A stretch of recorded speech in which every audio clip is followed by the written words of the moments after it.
Hello दोस्तों, मेरा नाम है जयप्रकाश और आप सुन रहे हैं रीडर्स जर्नी। आज हम जिस जातक कथा के बारे में सुनेंगे उसका नाम है कनवेरा जातक।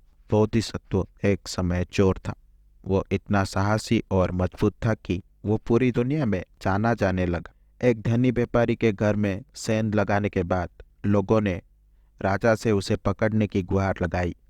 इसीलिए शहर के चारों ओर लोगों की टुकड़ियां तैनात कर दी गई और बोधिसत्व को चोरी के खजाने के साथ गिरफ्तार कर लिया गया।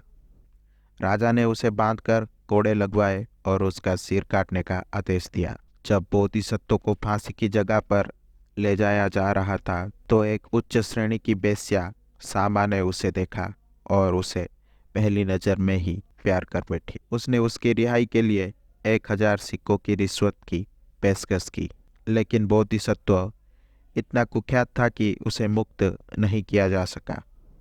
गवर्नर ने कहा कि अगर उन्हें विकल्प के तौर पर कोई पुरुष मिल जाए तो वो ऐसा करेंगे।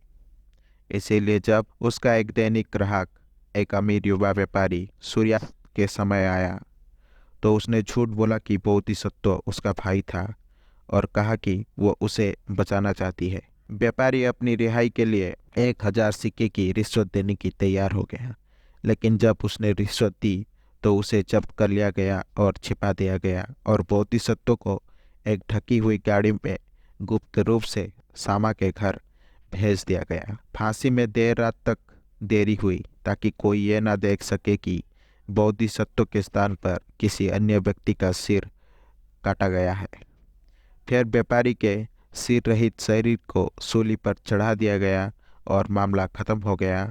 बोधिसत्व स्वतंत्र था। सामा ने अपना संपर्क बंद कर दिया और वो और बोधिसत्व खुशी से एक साथ रहने लगे। लेकिन बोधिसत्व को एहसास हुआ कि अगर उसे कभी किसी और से प्यार हो गया तो उसे मार दिया जाएगा।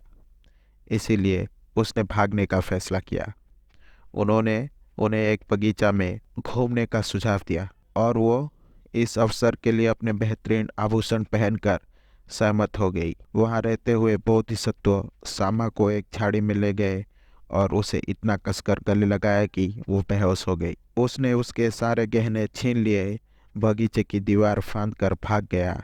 इस बात पर संदेह ना करते हुए बोधिसत्व ने वास्तव में क्या करने की कोशिश की थी, सामा ने उसके हमले को अत्यधिक जुनून समझा और मान लिया कि वो इस डर से भाग गया था कि उसने गलती से उसे मार डाला था। सामा बहुत उदास होकर घर लौटी और उसने अपने प्यार को पाने की कसम खाई।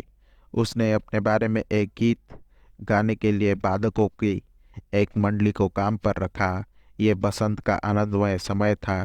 प्रत्येक पेड़ पर फूलों के साथ उज्जवल उसकी मूर्छा जागृति से सावा जीवित है और तुम्हारे लिए जीती है, और उन्हें राज्य के हर शहर और गांव में प्रदर्शन करने के लिए भेजा जब तक कि उन्हें उसका पति ना मिल गया। सामा को यकीन था कि जब वो गाना सुनेगा तो वो उसके कलाकारों से बात करेगा और उन्हें उसे बताना होगा कि वो केवल उससे प्यार करती है और उसके वापस आने का इंतजार कर रही। आखिरकार एक सुदूर सीमावर्ती गांव में बोधिसत्व ने गायकों का गाना सुना और उनके पास पहुंचे।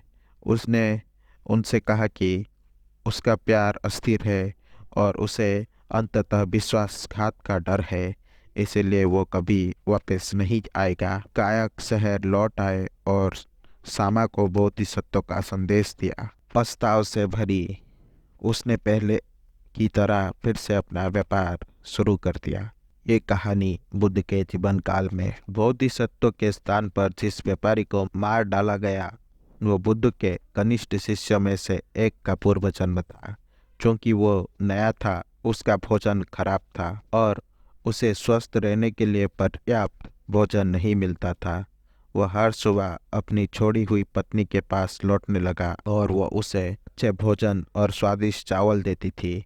इससे उन्हें अपने पूर्व जन्म की याद आने लगी और उनके प्रोत्साहन से उन्होंने संग छोड़ने का फैसला किया। बुद्ध ने शिष्य को ये कहानी सुनाई ताकि वे जान सके कि अतीत में उसकी पत्नी ने उसका सिर कटवा दिया था। बुद्ध से बात करने के बाद इस शिष्य को नई समझ प्राप्त हुई और उसने यहीं रहना चुना। आशा करता हूँ कि आपको ये जातक कथा अच्छी लगी होगी। अगर आपको मेरी वीडियो पसंद आई तो इसे लाइक करें और शेयर करें और ऐसे वीडियोस देखने के लिए मेरे चैनल को सब्सक्राइब करें।